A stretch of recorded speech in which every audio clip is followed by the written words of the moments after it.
My son spread the real estate listings across my kitchen table like he was doing me a favor. His wife sat beside him with her phone out, already showing me comparable sales in the area. They had done their research. They had a number in mind. They had a plan for the money.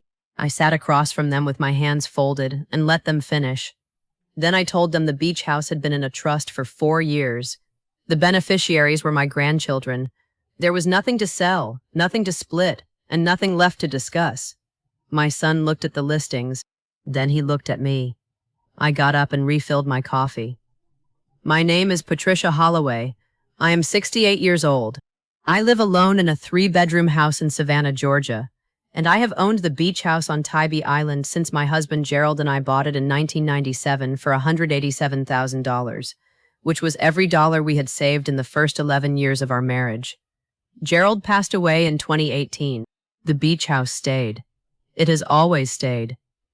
I want to be clear about something before I tell you what happened at that kitchen table. I did not raise my son Douglas to be the kind of man he became after he married Serena. I raised him to be thoughtful, patient, and honest. He was all of those things, until he wasn't. And I have spent a considerable amount of time trying to understand exactly when the shift happened. I believe it was gradual. I believe Serena's influence was patient in the way that only certain kinds of influence can be. Slow, steady, and invisible until it has already changed everything. Douglas is 41. He works in commercial real estate in Atlanta, which means he understands property values better than most, and has never once been able to look at something I own without calculating what it would bring on the open market. Serena is 38. She grew up in a household that talked about money the way other families talk about weather, constantly and with great urgency. She is not a cruel woman. I want to say that plainly. She is practical in a way that leaves very little room for sentiment, and she married a man whose mother owned a piece of waterfront property in one of the most desirable markets on the Georgia coast. The beach house sits on the quiet end of Tybee, 3 blocks from the water. It has a screened porch that faces the marsh, original heart pine floors that Gerald refinished himself in 2004, and a kitchen window above the sink that catches the afternoon light in a way I have never been able to adequately describe. Gerald and I spent every August there for 20 years. We would arrive on the first Friday of the month with the car loaded and the whole summer still behind us, and we would not think about Savannah or work or anything outside that house until the last Sunday came, and we had to.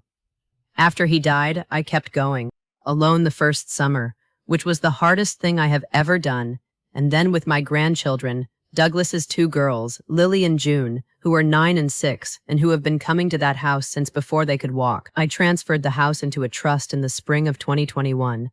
I did not announce it. I did not ask for opinions. I called my estate attorney, a woman named Carol Reyes, who had handled Gerald's affairs and who I have trusted completely for 14 years, and I told her I wanted the beach house protected. She asked me a number of careful questions about my intentions and my concerns, the way a good attorney does before she begins drafting anything. I answered all of them. She drafted the documents over the following 2 weeks. I reviewed them at her office on a Tuesday afternoon, asked 3 questions, and signed where she indicated. The trust named Lily and June as sole beneficiaries, with provisions that allowed me to use and maintain the property for the remainder of my life. It was a clean, legal, thoroughly documented transfer.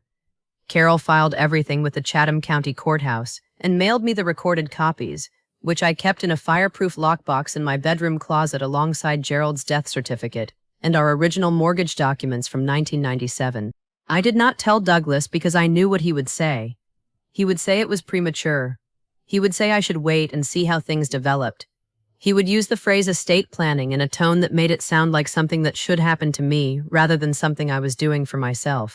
And behind all of that, behind every reasonable-sounding sentence, would be the calculation, the number, what the house would bring if it were ever sold.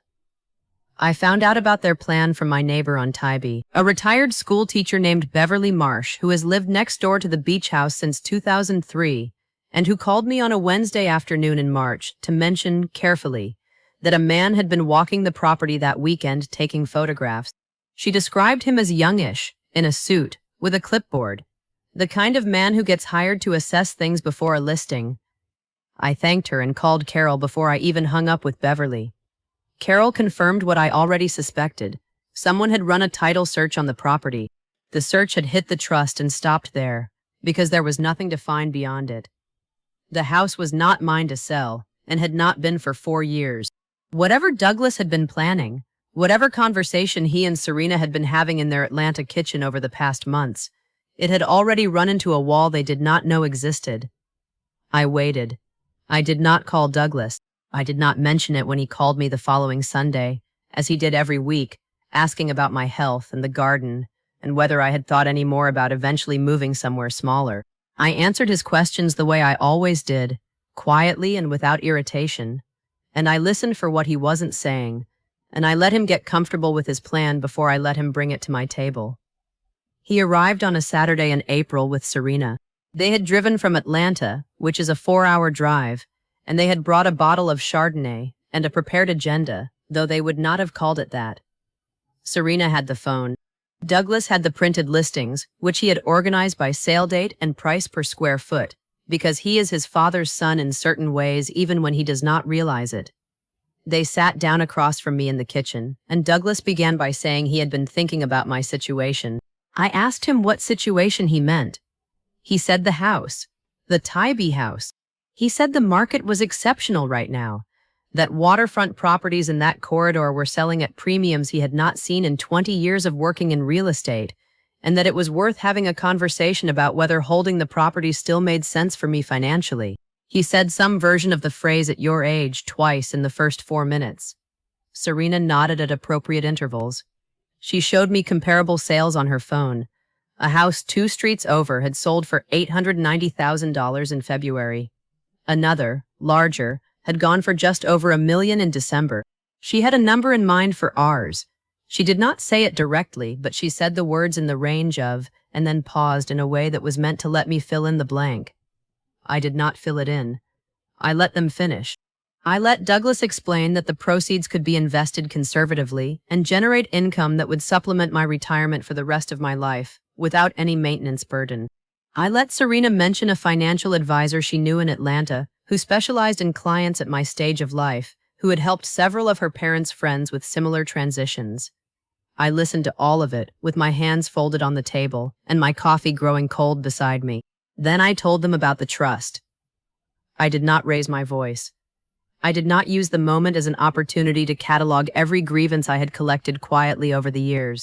I simply told them that in the spring of 2021, I had transferred the beach house into an irrevocable trust with Lily and June as the named beneficiaries, that the transfer had been recorded with Chatham County, and that the property was no longer mine to sell, lease, or encumber in any way without the involvement of the trustee, who was Carol Reyes, whose number I could provide if they had questions. Douglas went still in a way I had not seen since he was a child being told something he did not want to hear. Serena asked if I was serious. I told her I was. She asked why I had never mentioned it. I told her I had not realized I was required to. Douglas said, after a long pause, that he wished I had talked to him first. I asked him what he would have said. He did not answer that question.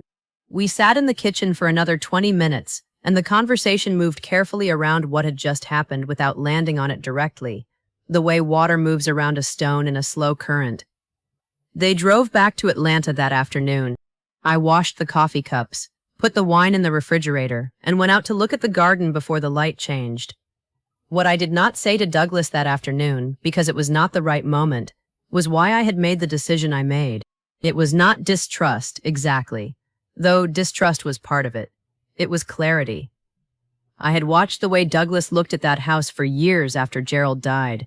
I had heard the suggestions come in stages, gentle at first and then more specific. I had noticed that Lily and June had stopped coming to Tybee as often, that weekend trips had become shorter, that the beach house had slowly been repositioned in the family conversation from a place we loved to an asset we maintained. The language had shifted without anyone announcing the shift. That is always how it happens. I did not want my granddaughters to grow up and discover that the place where they learned to collect shells and sleep to the sound of rain on a metal roof had been sold while they were too young to understand what was being decided. I did not want Lily, when she is 30, to drive past a renovated property on the quiet end of Tybee and understand for the first time what had been there and what had been quietly arranged without her. I had been that daughter once, standing in front of a decision that was made before she had a voice in it. I was not going to let that happen to mine. I made the trust for them. That was the whole of it. 3 weeks after Douglas and Serena's visit, I drove out to Tybee alone on a Thursday in late April, warm enough to open the porch screens. I made coffee in the kitchen and sat on the porch and watched the marsh grass move in the afternoon tide and thought about Gerald refinishing these floors over a long weekend in 2004. How he had done it methodically, one section at a time, on his knees with a hand sander in the corners, the way he approached everything that mattered. The floors still looked the same as they did the day he finished them. Some things hold if you take care of them. Douglas called me the following Sunday. We talked about the garden, about June's school play, about a film he and Serena had seen. He did not mention the house. I did not bring it up. That is also how certain things work. They settle on their own if you give them enough time and enough silence. He called again 2 weeks later, and his voice was different, quieter. He said he had been thinking and that he understood, now, why I had done what I did, even if it still stung that I had not told him. I told him I appreciated him saying so. I told him the house would be there for his daughters when they were old enough to decide what they wanted to do with it, and that until then it would be there for all of us, the way it always had been. He asked if he could bring Lily and June down in July. I told him I would have the porch ready. There is a specific kind of peace that comes from having arranged your life in a way that cannot be undone by a single conversation. I had been working toward that peace for a long time, quietly and without announcing it, the way Gerald used to approach the things that mattered most to him. He was not a man who made declarations. He was a man who showed up, who planned carefully, who refinished floors and paid mortgages and sat on porches in the early morning and let the marsh show him what it knew. I learned most of what I know about protecting the people you love from watching him do it for 31 years. The beach house is still standing at the quiet end of Tybee Island. The kitchen window still catches the afternoon light the way I cannot adequately describe. Lily and June will inherit it when the time comes, along with the screened porch and the pine floors and whatever summers they choose to spend there. That was always the plan. My son just did not know it yet. Some things are worth protecting quietly, before anyone thinks to ask you not to.